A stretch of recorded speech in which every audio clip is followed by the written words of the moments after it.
Bharatiya Janata party के निर्वाचित राष्ट्रीय अध्यक्ष आदरणीय नितिन नवीन जी को हार्दिक बधाई और शुभकामना।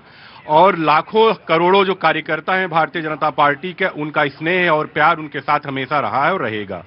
दूसरी चीज है, कांग्रेस क्या बात करती, उनको इंदिरा गांधी जी का वो नहीं याद है, पार्लियामेंट में करपात्री जी महाराज की बातें नहीं याद है कि साधुओं के ऊपर गोली चला दी गई थी।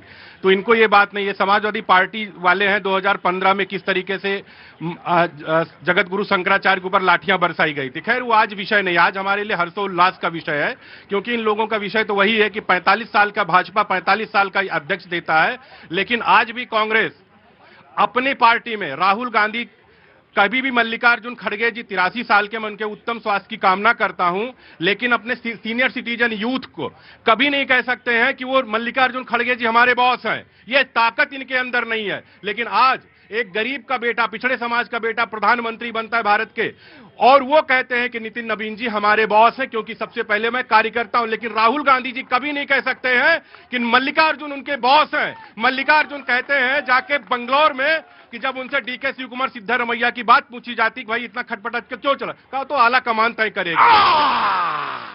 प्रधानमंत्री जी ने एक बात कही थी आज, उन्होंने कहा कि नितिन नवीन जी बहुत छोटे हैं उनसे, नितिन नवीन जी जो अध्यक्ष बने हैं वो हमारे बॉस हैं और मैं उनका कार्यकर्ता हूं, जिसकी तरफ इशारा कर रहे थे। जी हुजूर, एक चांस आपको और। देखिए, धन्यवाद। सिंहस्स बलह को जानाती, हाँ। सिंह का ताकत कौन जानता, चूहा नहीं जान सकता। तो भाजपा वाले बिल्कुल शेर का ताकत नहीं जान सकते कि मल्लिकार्जुन खड़गे जी की कितनी ताकत है कांग्रेस पार्टी में।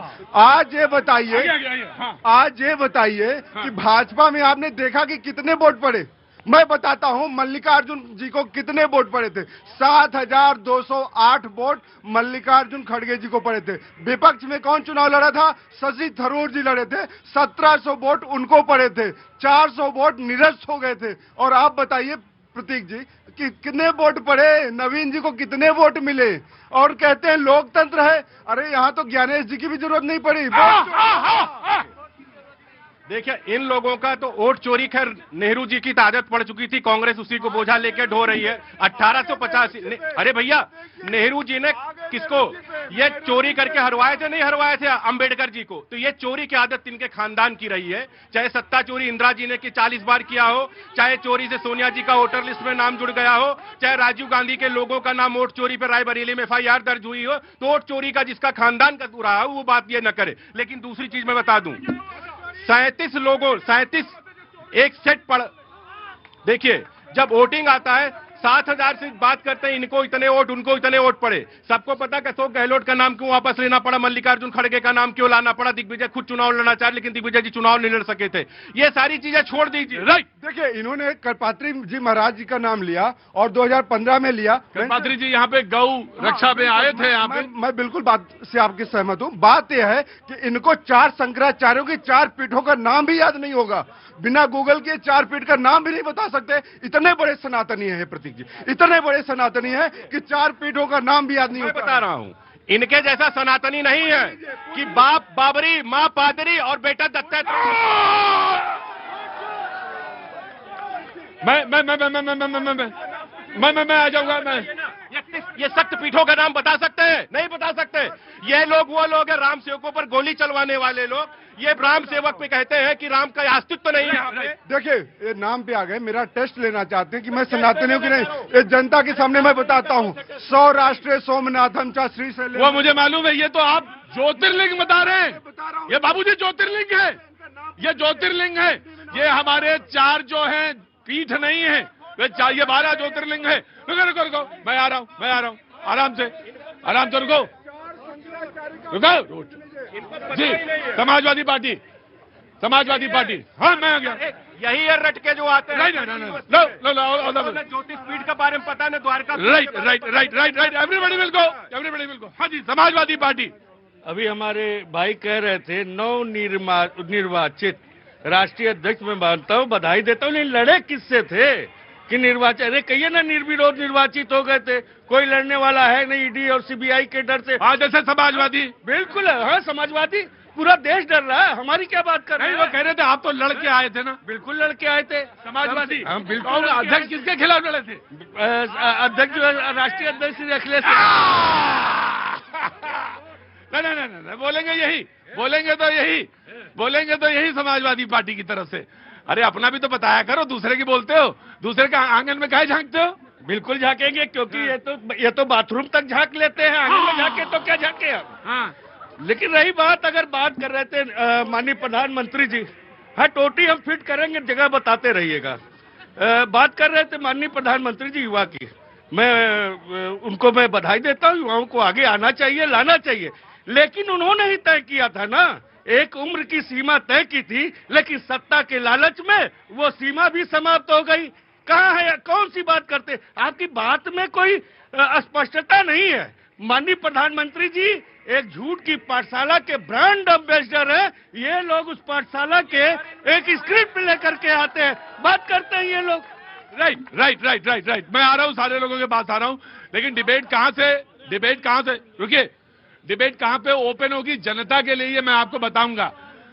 प्रधानमंत्री ने 1 लाख युवाओं के लिए, जिनके परिवार का कोई संबंध राजनीति से नहीं है, उनके लिए खोलने की बात करो। ये पहले पुरानी बात है, जनता के लिए ये हिस्सा खुला है, बाकी डिबेट का हिस्सा इनके लिए। अमित जी, नंदन राहुल जी। कांग्रेस के राष्ट्रीय अध्यक्ष में नेता वोट करते हैं, इन्होंने कहा 400 वोट इनवैलिड हो गए। अरे कैसा नेता पाल के रखे हुए कि 400 लोग इनवैलिड कर दिए।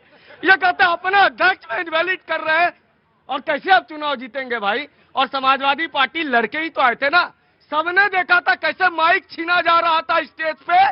वो पिता पितर का वो माइक छीनना, लड़के ही आए थे। चुनाव था या लड़ाई थी, कह रहा आप समझिए। अरे अब जातिगत टिप्पणी नहीं होगी यहाँ पे जी। अरे लड़ना घरों में लड़ लोगे क्या, यही समस्या है। चलो सवाल ये है, आज नितिन जी केवल मुझसे 4 साल बड़े हैं, और ये कहते थे हिस्सेदारी, भागीदारी, फलाना ढिकाना। अरे उनकी क्या, किस समुदाय से आते हैं, यहाँ से शुरू कीजिए, उधर राहुल लाल जी खत्म हो जाएंगे, वहीं तक खत्म। यानी संख्या नहीं सामर्थ। किसने सोचा था सिक्किम में सरकार बन जाएगी भाजपा की, नितिन जी प्रभारी बन गए। भूपेश बघेल जी क्या हो रहा था सरकार का, नितिन जी प्रभारी बने, सरकार पलट दी।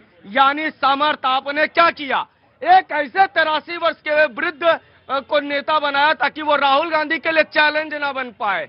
कोई युवा बन जाता, दिग्विजय जी बन जाते, तो वो राहुल जी के लिए चैलेंज हो जाते। आपने एक 83 वर्ष के लिए लेकर के आया, इसीलिए कांग्रेस दिग्विजय जी युवा नहीं, चैलेंज की बात कर रहा। अच्छा ठीक है, चैलेंज की बात कर रहे मैं आपको 83 बोलते हैं। मोदी जी तो अभी दूध पीते बच्चे हैं शायद, है ना? दूध पीते बच्चे 75 साल के हो चुके हैं। मोदी जी ने अपने भाजपा के नेताओं को बोला था 75 पार मार्गदर्शन मंडल में जाएगा, और अभी यहाँ पे सिंहासन पे विराज। एक लाइन का हाईकमान कल्चर सब में है, लेकिन भाजपा का जो हाईकमान है वो तो रिजल्ट दे रहा है, चुनाव जितवा रहा है। आपके यहाँ जिम्मेवारी नहीं लेते, ना जीतते हैं, लेकिन हाईकमान बन के राहुल गांधी घूम रहे हैं। राइट। प्रतीक जी आगे बॉस, आज बॉस आ गए। देश के प्रधानमंत्री, गृह मंत्री ने जिस अल्लाह मचाओगे दोनों को बाहर कर दूंगा मैं डिबेट से। चुपचाप खड़े रहना तो खड़े रहो।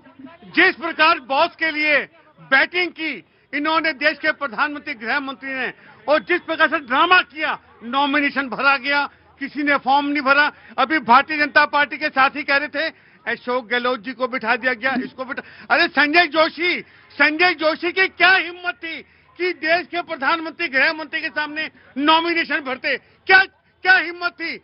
यहाँ पे रिमोट इस प्रकार बॉस को बनाया गया, नाम के बॉस हैं। क्या शब्द इस्तेमाल किया आपने? Boss remote. रिमोट आप कहते हैं, हंसी आप ही को आती है। गजब है गुरुजी।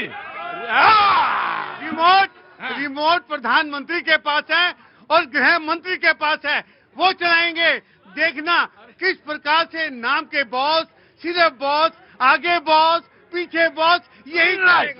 नाउ रुको 1 मिनट, मैं आ रहा हूं। पहले पैनल पूरा होने तो फिर डिबेट खोलूंगा। मैंने बताया जी। सबसे पहले तो तमाम नाम याद आ गए, कांग्रेस को शहजाद पूनावाला का नाम याद नहीं आया, और ये बता के जाएंगे कांग्रेस के प्रवक्ता कि शहजाद पूनावाला ने कांग्रेस पार्टी को क्यों छोड़ा था। क्या उन्होंने नेतृत्व को, राहुल गांधी को चुनौती नहीं दी थी अध्यक्ष पद के लिए, जिसके बाद उनको वो पार्टी ही छोड़ करके जानी पड़ी। तो कौन सा लोकतंत्र है इनकी पार्टी में और कौन सा चुनाव होता है, ये बता के जाएंगे। और अभी बिन्नू भी आप बड़ी अच्छी बातें कर रहे थे, मैं बस थोड़ी सी ना देती हूँ। श्री अखिलेश यादव, डिंपल यादव, धर्मेश यादव, रामगोपाल यादव, संध्या यादव, वंदना यादव, तेज प्रताप यादव, ये पूरी लिस्ट